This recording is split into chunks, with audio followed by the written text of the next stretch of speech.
জমি বিবাদ মামলাতে এবার অমর্ত্য সেনের পক্ষেই রায় দিয়েছেন বিচারক। সিউড়ি আদালত এবার অমর্ত্য সেনের পক্ষেই রায় দিয়েছেন এবং যেমনটা অভিযোগ করা হয়েছিল যে নোবেল জয়ী অমর্ত্য সেন 13 ডেসিমেল জায়গা বাড়তি দখল করে রয়েছেন এবং সেই ঘটনার প্রেক্ষিতেই মামলা করা হয় অমর্ত্য সেনের বিরুদ্ধে। বিশ্বভারতী বিশ্ববিদ্যালয়ের তরফ থেকে এই মামলা করা হয় এবং তাতেই এবার রায় দিয়েছে সিউড়ি আদালত।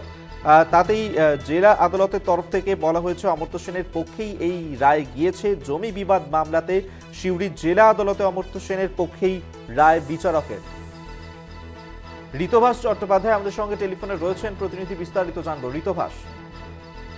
হ্যাঁ দেখো, বিশ্বভারতীর সঙ্গে যে অমর্ত্য সেনের জমি বিবাদ সেটা দীর্ঘদিন ধরেই চলছে এবং বিশ্বভারতীর তরফে যেটা দাবি করা হয়েছিল অমর্ত্য সেন 13 ডেসিমেল জায়গা সেটা কিন্তু বেআইনি ভাবে দখল করে রেখেছেন এবং এর জন্য বারংবার কিন্তু আদালতের দ্বারস্থ হয়েছে বিশ্বভারতী। পাশাপাশি অমর্ত্য সেনকে কিন্তু নোটিশও দেওয়া হয়েছে।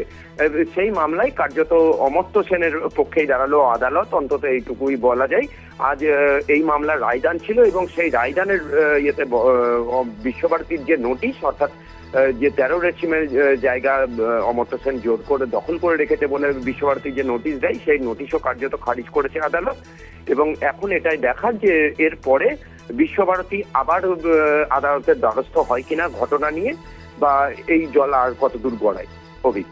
বেশ, ধন্যবাদ তোমায় ঋতুভাস চট্টোপাধ্যায়, আমাদের সঙ্গে টেলিফোনে ছিলেন প্রতিনিধি। অর্থাৎ জমি বিবাদ মামলাতেই এবার সিউড়ি জেলা আদালতে অমর্ত্য সেনের পক্ষেই রায় দিয়েছেন বিচারক এবং অমর্ত্য সেনের বিরুদ্ধে নোটিশ দিয়ে বিশ্বভারতী বিশ্ববিদ্যালয়ে অভিযোগ তুলেছিল নোবেলজয়ী অমর্ত্য সেন 13 ডেসিমেল জায়গা বাড়তি দখল করে রয়েছেন। এই নিয়ে আদালতের দ্বারস্থ হয়েছিলেন অমর্ত্য সেন।